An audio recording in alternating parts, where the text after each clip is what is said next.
Hey guys, so it's been forever since I did a reading update video. Basically, it boils down to the fact that I've just been really busy. I was having that massive reading slump, and I just really haven't been reading as much as I was at the beginning of the year, but I am buckling down and I'm getting myself back on track with doing these videos. So I have my trusty notebook here in which I write down everything that I've read, and I'm just going to give you a very brief overview of what I've read over the last couple months since I did my last video. Since I did read some of these books a couple months ago, I don't really remember what all of them were about, so the easiest thing for me to do is just to give you a link to their Goodreads page down in the Dropbox. So I'm just going to give you a quick rundown of what I thought of each book. So first up was Taste of Temptation by Elizabeth Hoyt. This was a historical romance, and it's the first book in a 4-book series about these soldiers who were all part of the same regiment that had this massacre, and the majority of the soldiers in the regiment died. And this was the first book in the series, and it was about the man who pretty much led that regiment going to England to try and figure out exactly what happened, and he meets this woman who was the sister of one of the men who died. This book was okay. It wasn't great. I mean, I'm usually a huge fan of Elizabeth Hoyt's writing because she writes with a lot of humor, but this was just okay. Nothing great, nothing terrible. The next book I read was Jefferson Key by Steve Berry. This is one of the books I really do not remember what it was about. I just know it had something to do with a huge conspiracy, and there's a lot of action and a lot of characters, and it took me forever to read this book because it was massive and I didn't really like it at all. It was the first book I ever read by Steve Berry, and I don't really have any plans to read anything else by him right now. I thought I would give him a try because I'm a fan of James Rollins, and people always compare the two of them, but yeah, anyway, I didn't really like that book at all. Next up was Theft of Swords by Michael J. Sullivan. This was hands down probably the highlight of my reading experience over the last couple months. This is a fantasy book, and it's in 3 parts. Each part contains 2 books. This Theft of Swords was the first 2 books in the series, and it was amazing.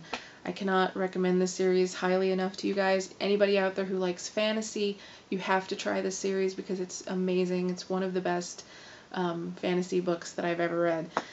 The world building is great. There's a lot of humor. The characters are incredible. Yeah, so definitely check him out because he's an incredible writer. Next book I read was No Mercy by Sherrilyn Kenyon. I'm a big fan of her series of books, which are called the Dark Hunter books. It's a series of paranormal romances. I've read all of them with the exception of the latest one that just came out, and it's like 20-something books.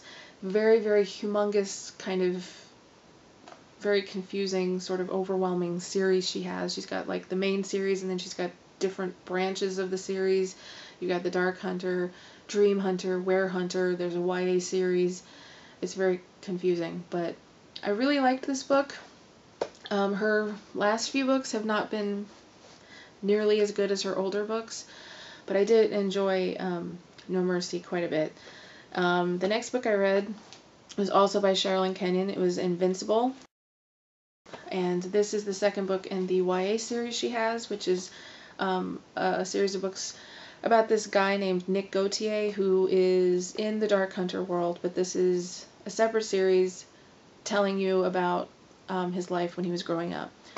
And unfortunately, I wasn't a huge fan of this book either.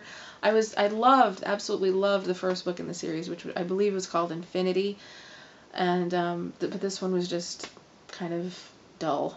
So definitely not one of my favorites. And after that, I read another book by Sherrilyn Kenyon, this one called Retribution. Whereas Theft of Swords was the highlight of my reading experience over the last 2 months, Retribution was definitely the low point. Out of 20-something books in the Dark Hunter series, and like I said, I've read almost all of them, this was the worst book by far. It was absolutely terrible. terrible. And as I said to a few of my friends who are also fans of the series, and they agree with me, it almost feels like 75% of this book was written by somebody else, and she just popped in and wrote a couple of scenes. It just completely did not feel like a book that belonged in the Dark Hunter series. It felt kind of like fan fiction. Not that I have anything wrong, I don't have anything against fan fiction, but it felt like a fan of the series tried really hard to write a book about the characters and just didn't succeed. Yeah, it was extremely, extremely disappointing. I've heard the next book in the series, which is the only one that I haven't read yet, which is called The Guardian. I heard that that's much better, but yeah. Anyway. Okay, so the next book I read, I actually have here. It's really the only book that I have, like, physical copy of. I read everything else on my Kindle. The next book I read was Lover Reborn by JR Ward. You guys, if you watch my videos, you know I'm a humongous fan of this series. It's my favorite book series. This and the Immortal Instruments series by Cassie Clare, and incidentally, these two series could not be any less alike. But yes, this was the latest book, came out in March, and her books are huge as well, but I love this book. This book was emotionally exhausting to read. Yeah, I keep saying that I'm going to do like a series review of these books, because really to talk about one, you have to have the context from the old books. But this book was just an emotional roller coaster for me. But it was, in the end, it was beautifully, beautifully done, and I loved it. And again, it's one of my favorite books of 2012, one of my favorite books, period. Once again, you guys, if you haven't checked out anything by her, you really need to try and give it a try. Yeah, I recommend this series to people all the time. They don't always listen to me, but I keep doing it anyway. So it's an amazing series, an amazing book. Yeah, okay. I read another book by JR Ward, which is called Crave. It's the second book in her Fallen Angels series, which is the second series that she's doing, which is sort of kind of interconnected with the Black Dagger Brotherhood series in the fact that it's set in the same city. Yeah. Again, sort of like with the book by Sherrilyn Kenyon. I was a huge fan of the first book in the Fallen Angels series. Not so much with this one. It was kind of blah for me. Okay, well, the Fallen Angel series is basically the main character in the whole series is this guy named Jim Heron, who is a fallen angel, and he is set with this task of saving the souls of 7 people. And in the second book, the person that he's trying to save, or the person you think he's trying to save, is this guy who was in the same military sort of secret organization as Jim, and is now like a cage fighter, and he gets arrested, and this whole thing happens with him and his female lawyer. And my problem with the book was that I just did not like the female lawyer or the cage fighter that much. I liked him more than the girl, but yeah, I didn't, usually when I read a J.R. Ward book, I love the characters, and I just didn't this time. I love the character of Jim Heron and the people that he works with, like his angel helpers. I loved them, and I liked that part of the book. I just didn't like the main crux of the story involving Isaac and his lawyer and her father. Yeah. So the next book I read after Crave was Darkfever by Karen Marie Moning. Now, once again, if you watch my videos, you know I'm not a big fan of stories about fairies. I just don't like them. This series completely blew my expectations out of the water as far as fairies go. This book is more of like an urban fantasy type thing. There's pretty much zero romance or anything like that in this book.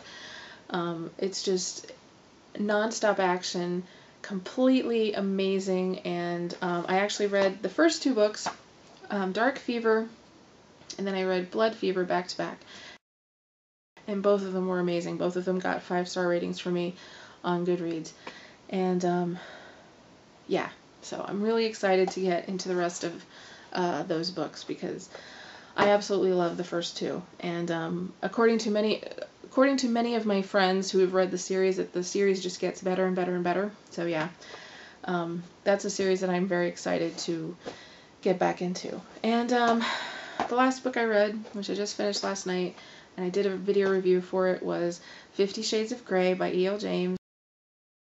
I'm not going to babble about it because, like I said, I already did a review of it. It was a massive train wreck of a book, but I somehow managed to love it. Yeah, so anyway, that's pretty much everything that I've read over the last couple months. I apologize, like I said, because I feel this video was very disjointed and sort of a mess. But yeah, and as for what I plan on reading this coming week, I'm getting ready to read the second book in the 50 Shades series, which is called 50 Shades Darker. And yeah, that and the third book, which is 50 Shades Freed, I believe. And then when I'm done with that, I plan on going back to the Fever series by Karen Marie Moning, and the third book in the series is called Hay Fever. Yeah, whatever. Okay, so that's pretty much it. If you have any questions about any of the books that I mentioned, please feel free to leave me a comment. And once again, I will put links to all of their Goodreads pages in the drop-down box. And I will talk to you guys later, and thanks for being patient and not giving up on me and not unsubscribing to my channel during my absence. I will be better about making videos. So until later, guys, happy reading.